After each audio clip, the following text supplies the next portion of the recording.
Welcome to our channel.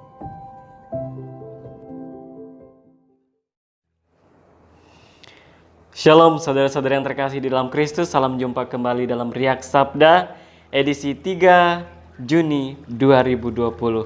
Hari ini bersama-sama kita akan merenungkan Injil Markus pasal 12 ayat 18 sampai dengan 27. Hari ini beberapa dari orang Saduki yang datang kepada Yesus berpendapat bahwa tidak adanya kebangkitan. Siapa orang Saduki itu? Orang Saduki adalah kelompok aristokratik Yahudi yang berkuasa di Yerusalem waktu itu hingga bait suci dihancurkan pada tahun 70 Masehi. Tanggung jawab mereka adalah dalam peribadatan di bait suci. Mereka adalah kelompok para imam. Saudara yang terkasih di dalam Kristus, mereka mengajukan pertanyaan kepada Yesus mengenai seorang wanita yang menikah sampai 7 kali karena suaminya mati. Dari antara ketujuh suami ini, siapa yang menjadi suaminya yang sah? Dalam hal ini, ia mencoba Yesus soal kebangkitan. Dan tahukah Anda, saudara-saudara yang terkasih di dalam Kristus, Yesus menyatakan bahwa di surga kelak itu tidak ada kawin dan tidak ada dikawinkan. Hidup sama sekali baru, diubah menjadi baru, sama seperti kehidupan para malaikat yang murni. Di surga kelak tidak sama seperti di dunia sekarang hidup. Bahwa di dunia ini masih orang-orang merindukan kenikmatan-kenikmatan dunia, keinginan-keinginan dunia, nafsu-nafsu duniawi. Tetapi Yesus mengatakan bahwa di surga kelak tidak ada kawin dan dikawinkan. Hal ini jugalah yang kemudian diteladani oleh orang-orang yang mengikuti Yesus secara khusus. Para imam-imam Katolik, para biarawan-biarawati, mereka memberikan segenap hidupnya untuk melayani Tuhan dengan percaya bahwa upahnya adalah di surga kelak. Karena mereka percaya ketika ia memberikan hidupnya, kemurniannya, mulai dari saat di dunia ini, itulah gambaran ketika kita akan sampai di surga kelak. Saudara-saudara yang terkasih di dalam Kristus, Yesus menyatakan hari ini bahwa Allah itu adalah Allah Abraham, Ishak, dan Allah Yakub. Ia bukanlah Allah orang mati, melainkan Allah orang hidup.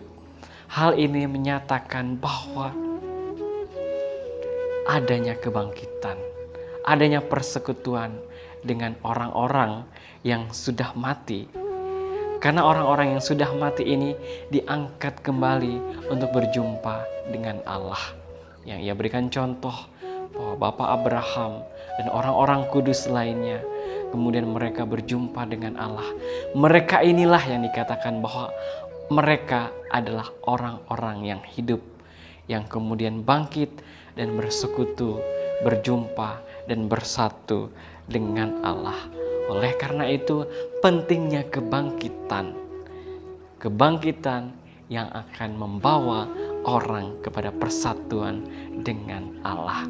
Oleh karena itu hidup di dunia yang dengan segala kenikmatannya dan kemudian beralih ke surga itu sama sekali menjadi pribadi yang baru dan tidak lagi ada keinginan-keinginan duniawi, karena memandang Allah ada suatu kenikmatan, keindahan yang tiada tara yang manusia dapat capai. Memandang Allah secara langsung, menikmati kemuliaannya, itulah yang manusia cari. Persatuan dalam kekudusan, persatuan yang transforman dengan Allah Tritunggal Maha Kudus.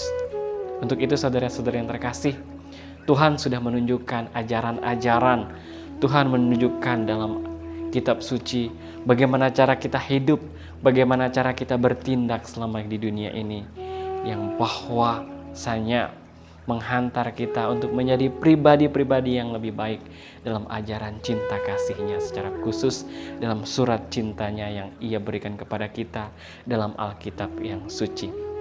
Untuk itu, Mari kita kejar perkara-perkara surgawi. Kita mau hidup lebih baik lagi, mengamalkan ajaran-ajaran yang kita terima. Semuanya hanya untuk menuju surga. Semoga Tuhan Yesus memberkati. Amin. Jika kamu suka video ini, like dan share kepada teman-teman seiman. Jika kamu ingin mendapatkan update-update terus, tekan subscribe dan hidupkan tombol lonceng. Terima kasih, Tuhan memberkati kita selalu.